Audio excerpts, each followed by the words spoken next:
आज हम बात करने जा रहे हैं भारत और वेस्टइंडीज की महिला टीम के बीच खेले गए मैच की। जिन्होंने अभी तक चैनल को सब्सक्राइब नहीं किया है, प्लीज सब्सक्राइब कर लीजिए।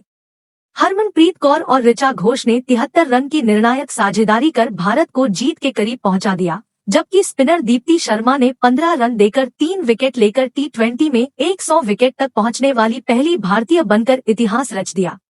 अंतर्राष्ट्रीय और वेस्टइंडीज के लिए एक कठिन दोपहर में उन्हें हार और संभावित रूप से दो प्रमुख खिलाड़ियों की हार का सामना करना पड़ा। स्टेफनी टेलर को स्ट्रेचर पर मैदान से ले जाया गया और कप्तान हेले मैथ्यूज भी चोटिल होते दिखाई दिए।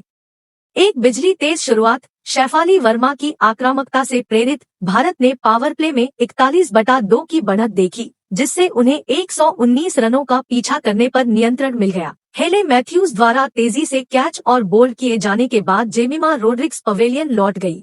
वर्मा का आक्रमण अचानक समाप्त हो गया जब वह 23 गेंदों में 28 रन बनाकर कप्तान कौर और घो को छोड़कर चली गई। काम बीच में ही छोड़ दे और वेस्ट इंडीज के अनुभवी स्टेफनी टेलर के लिए खेल को एक लंबे और चिंताजनक उपचार के लिए रोक दिया गया था, जो मैदान में पीठ की चोट की पुनरावृत्ति से पीड़ित दिखाई दिए। देरी ने वेस्ट इंडीज के गेंदबाजों के प्रवाह को तोड़ दिया, साथ ही भारत के गेंदबाजों की गति निर्णायक रूप से बदल गई। फिर से शुरू करने के पक्ष में 42 में से 33 और घोष 32 में से 44 के बीच एक उत्तम दर्जे की साझेदारी ने भारत को समय रहते जीत हासिल करने में मदद की और वेस्टइंडीज को मैच में देर से एक और झटका लगा जब कप्तान मैथ्यूज भी लेने के लिए दिखाई दिए। एक चोट के कारण वेस्ट इंडीज को अपने दोनों स्टार सलामी बल्लेबाजों के बिना अपने शेष ग्रुप 2 मैच खेलने की संभावना का सामना करना पड़ रहा है। इससे पहले भारत के गेंदबाजी आक्रमण ने रिकॉर्ड बनाने वाले शर्मा से प्रेरित होकर दूसरे विकेट की मजबूत साझेदारी के बाद वेस्टइंडीज को कमजोर कर दिया था। न्यूलैंड्स में एक बड़ी पहली पारी का स्कोर स्थापित करने के लिए वेस्टइंडीज को एक बड़ा झटका लगा जब उन्होंने दूसरे ओवर की शुरुआत में मैथ्यूज को खो दिया,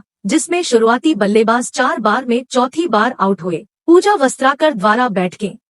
मैथ्यूज का महत्वपूर्ण विकेट भारत के आक्रमण के लिए एक बड़ी प्रेरणा थी, लेकिन वेस्टइंडीज के अनुभवी स्टार टेलर ने लंबी चोट के बाद इस टूर्नामेंट में वापसी का नेतृत्व किया।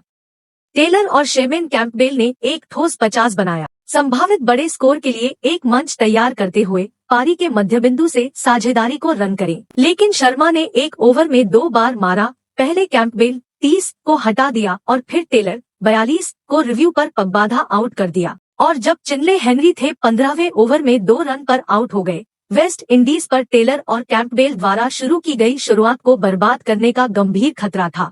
चेडियन नेशन और शबिका गजनबी ने यह सुनिश्चित करने के लिए संयुक्त किया कि कुल कम से कम प्रतिस्पर्धी था। बाद में 35 रन जोड़कर बाद में सफाई की गई। रेणुका ठाकुर 15 रन बनाकर आखिरी ओवर की अंतिम गेंद पर बड़ी बढ़त के लिए चली गई। 119 का लक्ष्य हमेशा भारत के शक्तिशाली बल्लेबाजी लाइनअप का परीक्षण करने के लिए पर्याप्त होने की संभावना नहीं थी। मैथ्यूज ने अंतराल के दौरान स्वीकार किया कि कुल वेस्टइंडीज ने शुरू में पहुंचने के लिए निर्धारित किया था।